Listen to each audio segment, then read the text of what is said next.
عید قرباں اور قربانی کا تصور۔ قربانی کی رسم اتنی ہی قدیم ہے جتنا کہ انسان خود۔ دنیا میں پہلی قربانی حضرت آدم کے بیٹوں نے دی،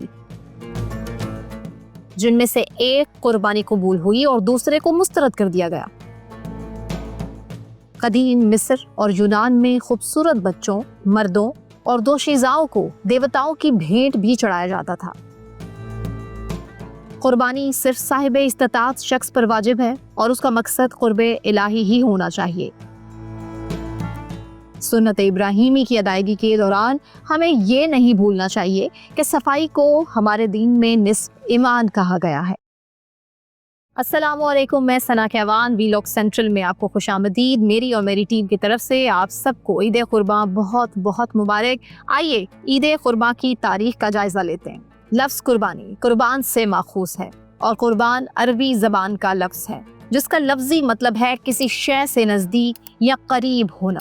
قربانی کے ذریعے چونکہ اللہ تعالیٰ کا قرب اور اس کی نزدیکی طلب کی جاتی ہے، اس لیے اسے قربانی کہا جاتا ہے۔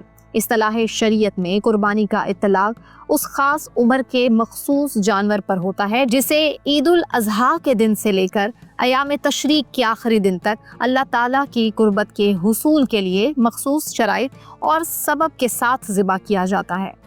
اب یہ عمل چاہے حجاج کرام منی میں انجام دیں یا دوسرے مسلمان دنیا کے کسی بھی کونے میں سر انجام دیں، اسے قربانی سے تعبیر کیا جائے گا۔ اگر ہم قربانی کی تاریخ کا جائزہ لیں تو یہ رسم ابتدائی آفرینش ہی سے جاری ہے۔ انسانی تاریخ میں سب سے پہلی قربانی حضرت آدم علیہ السلام کے دونوں بیٹوں حابیل اور قابیل نے رب کے حضور پیش کی۔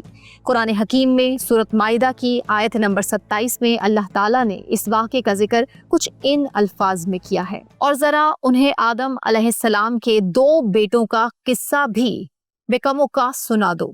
جب ان دونوں نے قربانی کی تو ان میں سے ایک کی قربانی قبول کی گئی اور دوسرے کی نہیں کی گئی۔ یہ تو تھی دنیا کی پہلی قربانی جس کی گواہی خود قرآن کریم نے دی ہے۔ اس کے بعد یہ رسم دنیا کی ہر تہذیب میں کسی نہ کسی صورت میں موجود رہی ہے۔ بعض خطوں میں لوگ دیوی دیوتاؤں کی خوشنودی کے لیے انسانوں کو قربان کرتے ہیں تو کہیں قدرتی آفات سے بچاؤ کے لیے خوبصورت اور قیمتی جانوروں کو قربان کیا جاتا رہا۔ بعض تہذیبوں میں غلہ، اجناس اور پھلوں کا نذرانہ بھی پیش کر کے دیوی دیوتاؤں کو خوش کرنے کی روایت تاریخ میں ملتی ہے۔ قدیم آشوری تہذیب کے لوگ اپنے آباء و اجداد کی قبروں پر چھڑکاؤ کیا کرتے تھے۔ ہندو مت میں ستی کی رسم رائج تھی۔ اس رسم کے تحت اگر کسی خاتون کا شوہر مر جاتا ہے تو اسے اس کی لاش کے ساتھ ہی زندہ جلا کر قربان کر دیا جاتا تھا، اور یہ بھارت میں کچھ علاقوں میں آج بھی روایت برقرار ہے۔ خطہ عرب کی سامی اقوام کے لوگ اپنی قربانیوں کے خون کا چھڑکاؤ کرتے تھے، اور بعد ازاں فونی کی تہذیب آئی اور اس کے پیروکار خون کی بجائے دودھ اور شراب کا چھڑکاؤ کرنے لگے۔ بعض قوموں میں خود خداؤں کو قربان کرنے کا رواج بھی رہا ہے۔ دومت الجندل کے لوگ ہر سال ایک جوان، صحت مند اور خوبصورت شخص کا انتخاب کرتے اور اپنے خداؤں اور بتوں کے حضور اسے قربان کر دیتے تھے۔ اس کا جسم قربان گاہ کے قریب دفن کر دیتے۔ افریقہ، جنوبی افریقہ، انڈونیشیا، جرمنی اور نیو یارک کے بعض قبائل خود کو دیوتاؤں کے غضب سے بچانے، ان کی خوشنودی حاصل کرنے، بادشاہ کی موت یا ناگہانی آفت کے وقت انسانوں کو قربان کیا کرتے تھے۔ ایک روایت کے مطابق قدیم یونان کے باسی بھی انسان کی قربانی کے قائل تھے، جس کی تصدیق ان ہڈیوں سے ہوتی ہے جنہیں آثار قدیمہ کے ماہرین نے کھدائی کے دوران دریافت کیا۔ یہ ہڈیاں کریٹ کے قلعے سے ملی اور ماہرین کے مطابق کہ ان ہڈیوں سے اس بات کا پتہ چلتا تھا کہ انہیں کیا جاتا تھا۔ زمانہ قدیم کی تہذیبیں اپنی عسکری اور سیاسی فتح کے بعد شکرانے کے طور پر بھی قربانی کرتی تھیں۔ کہا جاتا ہے کہ 4 صدی قبل مسیح میں روم میں کنسولی کامیل کے زمانے میں سینٹ اور عوام میں اختلاف کے خاتمے پر جشن برپا کیا گیا اور تمام عبادت گاہوں میں شکرانے کے طور پر خداؤں کے حضور قربانیاں پیش کی گئیں۔ اسی طرح شام کے علاقے مواب کے بادشاہ نے جب اپنی سلطنت کو بنی اسرائیل سے خطرے میں محسوس کیا تو اس نے اپنے بڑے بیٹے کو خداؤں کے حضور فدیہ کر دیا۔ یہ بیٹا دراصل اس کے تخت کا وارث اور جانشین بھی تھا، لیکن بادشاہ کے حکم پر اسے شہر کی قربان گاہ پر لے جایا گیا جہاں اسے قتل کر دیا گیا۔